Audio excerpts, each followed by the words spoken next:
Hello guys, good morning.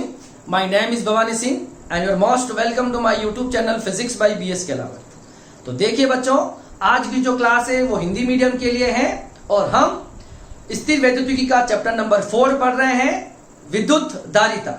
ठीक है, और हम विद्युत धारिता पर एक लेक्चर कर चुके हैं। जो बेसिक लेक्चर था उसमें हमने कुछ बेसिक टॉपिक डिस्कस किए थे। आपको याद होगा, वहां हमने सबसे पहले चालक और कुचालक के बारे में देखा था। उसके बाद हमने बद्ध आवेश और मुक्त आवेशों के बारे में देखा था। और जो तीसरा जो टॉपिक था, उस तीसरे टॉपिक में हमने क्या पढ़ा था, उसमें हमने बाह्य विद्युत क्षेत्र में किसी चालक का व्यवहार देखा था।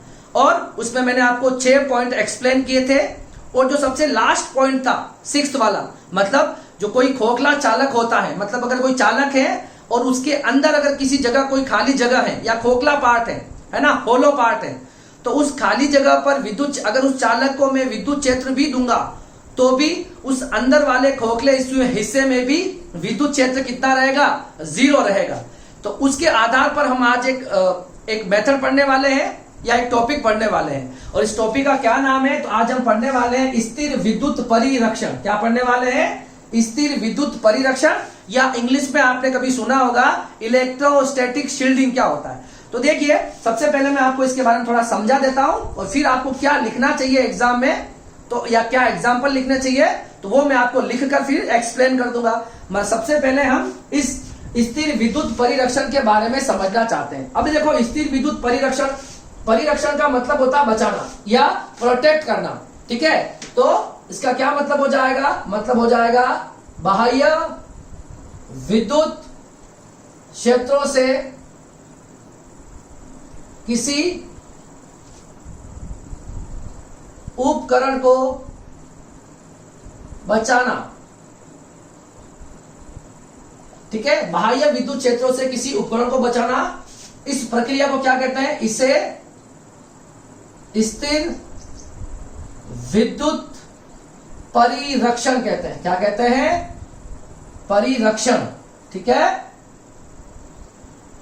अब देखिए हम कैसे बचाएं। तो देखो, जो लास्ट क्लास में जो हमने 6th पॉइंट पढ़ा था, क्या था आपको याद होगा, ये हमारे पास अगर कोई कंडक्टर है, ये एक मेरे पास ठोस चालक है, एक गोला मान लो, ठोस गोला मान लो। अब इस ठोस गोले में मैं इतना सा पार्ट जो है, बीच का इतना सा हिस्सा जो है, वो मैं यहां से होलो या खोखला कर देता हूं। ठीक है, बाकी पूरा जो पार्ट है वो क्या है, पूरा पार्ट सॉलिड है। समझ में आ रहा है? इसका मतलब ऐसा कोई अगर चालक है, अब इससे हो क्या रहा है वो देखो। मैंने आपको बताया था, उसमें प्रूव करके बताया था कि अगर मैं इसको विद्युत क्षेत्र दूंगा, अगर मैं इसको बाहर से बहुत सारा अगर आवेश भी देता हूं, अगर मैं इसको बहुत सारा आवेश भी दूंगा अगर, तो भी इसके अंदर जो होगा, इसके अंदर कोई चार्ज नहीं रहेगा और इसके अंदर कोई चार्ज नहीं रहेगा, तो अंदर Q भी 0 रहेगा, अंदर E भी 0 रहेगा।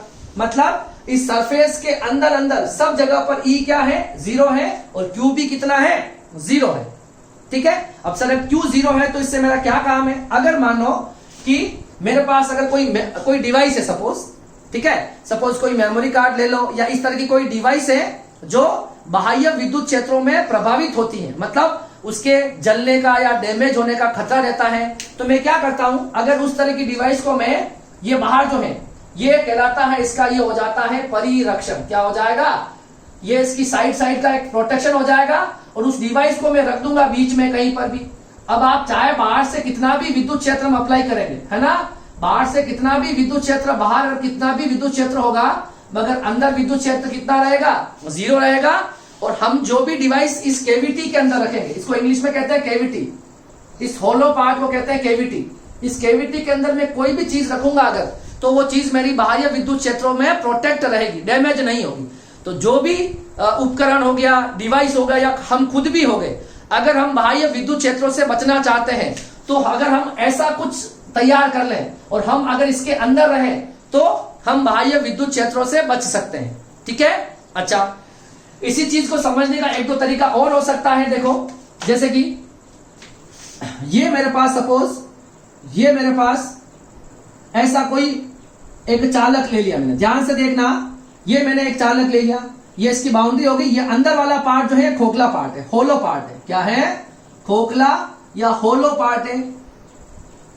ठीक है, अब देखो, मान लो अगर इस चीज को मैं दो तरीके से आपको समझाऊंगा। ठीक है, आपको ये स्थिर विद्युत परिरक्षण इसी में समझ में आ जाएगा। फिर क्या लिखना चाहिए वो मैं अभी आपको लिखकर बता दूंगा, उससे आप नोट्स बना सकते हो। पहले इसको देखो।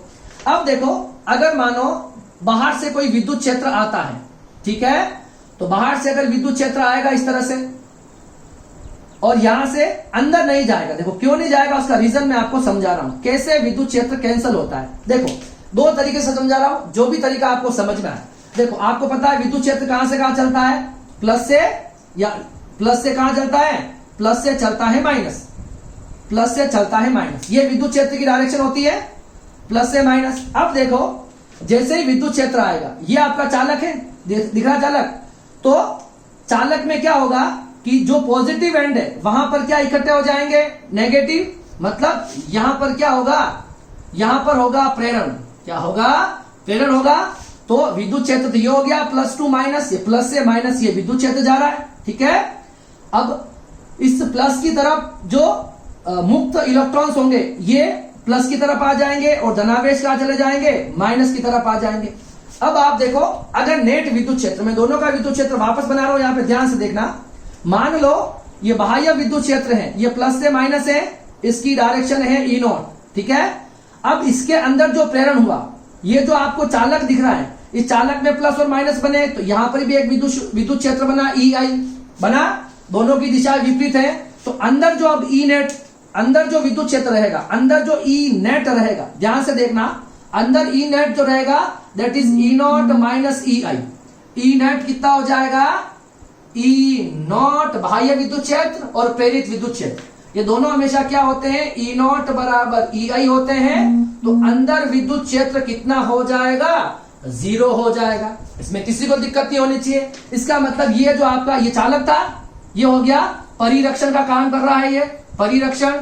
ठीक है, अंदर आप किसी भी डिवाइस को रख दो तो उस पर कोई विद्युत क्षेत्र नहीं आएगा। अंदर विद्युत क्षेत्र कितना रहने वाला है, 0 रहने वाला है। एक तो ये मेथड है समझने का। दूसरा समझो, अब ये मान लो, देखो ये आपका सॉलिड पार्ट है, तो ये चालक हो जाता है, इसमें किसी को कोई दिक्कत नहीं है, ये चालक है कोई भी। अब देखो अगर बाहर से सपोज कोई विद्युत क्षेत्र आता भी है, ध्यान से देखना, अगर बाहर से कोई विद्युत क्षेत्र आता भी है तो देखो ये है चालक, तो विद्युत बल रेखा है, चालक में विद्युत आवेश जो होते हैं वो कहां प्रवाह करते हैं, चालक में प्रवाह करते हैं, ऐसे चले जाएंगे। ये ऐसा आया, ऐसा गया, ऐसा चला गया, कोई दिक्कत नहीं है। इस तरह से ये ऐसा आया, इस तरह से आया, ऐसा चला गया। ये विद्युत बल रेखाएं होती है, वो कहां चलती है, चालक में। ये तो बीच में तो क्या हो गया, ये तो वायु है, ठीक है, ये तो कुचालक है। और आवेश किधर प्रवाह होते हैं, चालक में। तो ये आवेश अगर आएंगे, ये प्लस मान लो, ठीक है, विद्युत क्षेत्र की दिशा, और ये क्या हो जाएगी, माइनस। तो ये इस चालक के अंदर प्रवाह होते हुए चले जाएंगे। अभी भी आप देखोगे तो अंदर विद्युत क्षेत्र कितना रहा, 0 रहा। तो आप किसी भी तरीके से, ये दोनों डायग्राम मैंने बनवाए हैं, आप किसी भी तरीके से आप इसको समझ सकते हो। तो क्या बताया है मैंने, हम पढ़ क्या रहे हैं, स्थिर विद्युत परिरक्षण। ठीक है, इसमें क्या होता है कि अगर आपके पास कोई चालक है और चालक की बाउंड्री थोड़ी सी होती, थोड़ा मोटा होना चाहिए, ऐसा नहीं बहुत पतला है और उसका एक ही पृष्ठ, बहुत पतली जो परत नहीं होनी चाहिए, थोड़ी सी मोटी परत होनी चाहिए। तो उस परत के बीच में अगर कोई खोखला हिस्सा है तो उस खोखले हिस्से में विद्युत क्षेत्र की तीव्रता हमेशा 0 रहेगी। अब और इसको किसने बताया था, इसको बताया था फेराडे ने। क्या बताया था, इसको फेराडे बताया था। और इस तरह की जो बाउंड्री हम लेते हैं चालक का, इस केविटी के चारों ओर जो हिस्सा होता है, इसको फेराडे केज कहा गया। क्या बोला गया, फेराडे केज कहा गया, मतलब फेराडे का परिरक्षण कहा गया। फेराडे ने बताया, इसको फेराडे केज कहा गया, इसके साइड वाले हिस्से को। ठीक है, तो इसमें हम क्या करते हैं, वो सारी डिवाइसेस जो विद्युत क्षेत्रों में प्रभावित होती हैं या जिनके डैमेज होने का खतरा रहता है, उस तरह की डिवाइस को हमें क्या करना चाहिए, इस तरह के मेटेलिक बाउंड्री के अंदर, इस तरह के एक चालक के परिरक्षण के अंदर रखना चाहिए। जब कभी भी बाहर से कोई भी विद्युत क्षेत्र आएगा तो ये इसको कभी भी प्रभावित नहीं करेगा। ठीक है, अब देखो आरबीएससी के अंदर आपको ये बीच में कहीं एक लाइन में लिखा हुआ मिलेगा। ये कोई टॉपिक नहीं है बड़ा, मगर स्थिर विद्युत परिरक्षण बहुत इंपॉर्टेंट होता है। एग्जाम में कभी भी पूछ लेते हैं, आपको पता ही नहीं चलता कि ये सिलेबस में था या नहीं। सीबीएसई के अंदर तो ये मेंशन है, पर आरबीएससी वाले या दूसरे बोर्ड जो भी हैं, उनको ये ध्यान में रखना है कि आपको स्थिर विद्युत परिरक्षण को पढ़ना है, क्योंकि ये कभी भी पूछ लेंगे।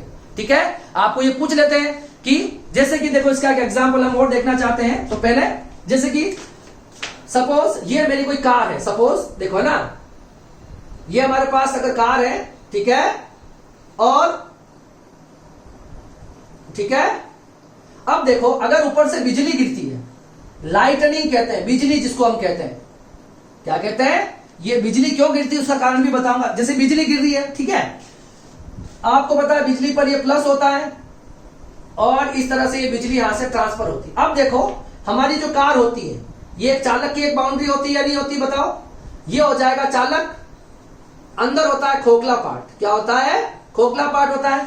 अगर कभी भी बिजली गिर रही हो, है ना, तूफान के टाइम या बारिश के टाइम अधिकतर बिजली गिरती है, उस वक्त हमें कार के अंदर बैठना ज्यादा सेफ रहता है हमारा। अगर हम बाहर, इसके कंपेयर में अगर बाहर हम कहीं खड़े रहेंगे तो हमारे ऊपर भी इस बिजली हमें डैमेज कर सकती है या उसका हमें खतरा हो सकता है। मगर अगर हम उस बिजली गिरते वक्त, या अगर हम कार के अंदर बैठे हैं या किसी बस के अंदर बैठे हैं या किसी मेटेलिक डिब्बे के अंदर जाके बैठ जाएं, तो उसमें क्या होगा, इसके अंदर कभी भी, मैंने अभी आपको समझाया है कि अंदर विद्युत क्षेत्र की तीव्रता कितनी रहेगी, 0 रहेगी। तो अंदर कभी भी विद्युत क्षेत्र नहीं आएगा, विद्युत क्षेत्र कहां रहेगा, इसके बाहर ही रहेगा। तो बिजली गिरेगी तो भी ये इस तरह से कुछ होगा और हमेशा ये एक स्थिर विद्युत परिरक्षण की तरह कार्य करेगा और हम इसमें बच सकते हैं। तो इसी वजह से जब कभी बिजली गिरती है या इस तरह का कुछ भी विद्युत क्षेत्र वाला कुछ भी घटना हो रही है, तो हमें इस तरह की डिवाइस के अंदर जाके बैठना हो, ठीक है, जिसके अंदर एक चालक हो चारों तरफ और बीच में एक होलो जगह होगी। तो बीच में कभी भी क्या नहीं आएगा, बीच में कभी भी विद्युत क्षेत्र की तीव्रता नहीं होगी। इसे हम कहते हैं स्थिर विद्युत परिरक्षण, ठीक है। अच्छा, एक बिजली गिरने वाली बात देखो, ये ऊपर जो क्लाउड्स होते हैं, नीचे हमारे पास अर्थ है, ठीक है, नीचे हमारे पास क्या है, पृथ्वी है, ठीक है। पृथ्वी का विभव कितना होता है, 0 होता है। तो देखो अभी हमने क्या समझा है, स्थिर विद्युत परिरक्षण को समझा है, एग्जाम्पल भी कुछ डायग्राम भी बनाए थे और हमने ये सीखा था कि बाह्य विद्युत क्षेत्र से किसी युक्तियों को या किसी भी चीज को बचाने के लिए हम क्या उपयोग में लाते हैं, स्थिर विद्युत परिरक्षण का कंसेप्ट यूज करते हैं। अब देखो स्थिर विद्युत परिरक्षण को हमें अगर क्वेश्चन अगर आ जाएगा तो फिर आपको बोर्ड के अंदर या कॉपी के अंदर आप क्या लिखोगे, तो उसके लिए मैंने थोड़ा सा आपको लिखवा दिया है, तो इस कंटेंट को आप कॉपी कर लोगे। देखो इसको मैं पढ़ के सुना देता हूं आपको। क्या है, हम जानते हैं कि आवेशित चालक के अंदर विद्युत क्षेत्र का मान 0 होता है। अब देखो कोई भी चालक होगा, उस चालक के अंदर हमेशा विद्युत क्षेत्र 0 होता है। ये बात हम फर्स्ट चैप्टर से सीख रहे हैं। आगे देखो, अतः संवेदनशील उपकरणों को बाह्य विद्युत क्षेत्रों से सुरक्षित रखने के लिए उन्हें खोखले खोल में रखा जाता है। ऐसे खोखले चालकों को फेराडे का खोल कहा जाता है। जो हम खोखला खोल जो बनाएंगे, है ना, जो केविटी हम बनाएंगे, है ना, साइड में चालक लगा देंगे, चालक की परत चढ़ा देंगे और बीच में उसे खोखला रख देंगे। इस तरह को हम क्या कहते हैं, उस तरह के वो जो खोल बनता है उसको हम कहते हैं फेराडे का खोल, या इसे इंग्लिश में कहते हैं फेराडे केज। केज का मतलब जो पिंजरा टाइप होता है वो चारों तरफ हो जाएगा, ठीक है। अब देखो इसे स्थिर विद्युत परिरक्षण कहते हैं, ठीक है। अब देखो ऐसे खोखले खोल को पृथ्वी से संपर्कित करने की आवश्यकता नहीं होती। मतलब अगर हमें सपोज ये पृथ्वी है, ये बीच में ये विद्युत क्षेत्र अगर आ रहा है और ऐसा विद्युत क्षेत्र अगर आ रहा है और हमने यहां पर हमने कोई डिवाइस रख रखी है सपोज, तो इसके अंदर भी विद्युत क्षेत्र कितना रहेगा, 0 रहेगा। जरूरी नहीं है कि ये जो खोखला खोल जो होता है ना, जो होलो पार्ट होता है, केविटी जो होती है या खोखला चालक जो होता है, उसका संपर्क पृथ्वी से हो, ये जरूरी नहीं होता है, ठीक है। आगे देखो, बरसात एवं तूफान के समय अगर आकाशीय बिजली जब गिरती है तो आपको खुले मैदान की जगह अगर आप कार या बस में बैठे हो तो वो आपके लिए ज्यादा सुरक्षित है, क्योंकि वहां पर कार या बस जो होगी वो आपके पास फेराडे की खोल की तरह आपके लिए काम करेगी और आप उसके अंदर हो तो अंदर हमेशा विद्युत क्षेत्र की तीव्रता 0 रहेगी। फाइन। अब देखो, क्योंकि खोखले खोल के अंदर विद्युत क्षेत्र की तीव्रता 0 रहती। अब इसका कुछ एग्जाम्पल आपको लिखने आने चाहिए। जैसे कि पहला एग्जाम्पल, आकाशीय बिजली से बचने के लिए कार में बैठना ज्यादा सुरक्षित है, क्योंकि कार के अंदर ई कितना होता है, विद्युत क्षेत्र 0 होता है। क्योंकि वो एक कार जो होती है वो चालक से बनी होती है, तो चालक का एक खोखला खोल हो गया, मतलब एक कैविटी टाइप हो गया, मतलब बाहर तो चालक है, अंदर से कार खोखली टाइप ही होती है। तो अगर बिजली गिरेगी तो ऐसी कुछ स्थिति बनेगी, अगर ये कार है ऊपर से अगर बिजली गिरी तो भी अंदर जो है देखो, या हमने बोला था ना, ये जो चालक होता है, ये जो खोखला चालक होता है, ये जो गाड़ी है ये पृथ्वी से संपर्कित नहीं है, क्योंकि देखो पृथ्वी चालक है और ये जो टायर होते हैं रबर के होते हैं कुचालक है, तो पृथ्वी से इसका संपर्क हम नहीं मानते। तो भी क्या होता है, अंदर हमेशा विद्युत क्षेत्र कितना रहेगा, 0 रहेगा।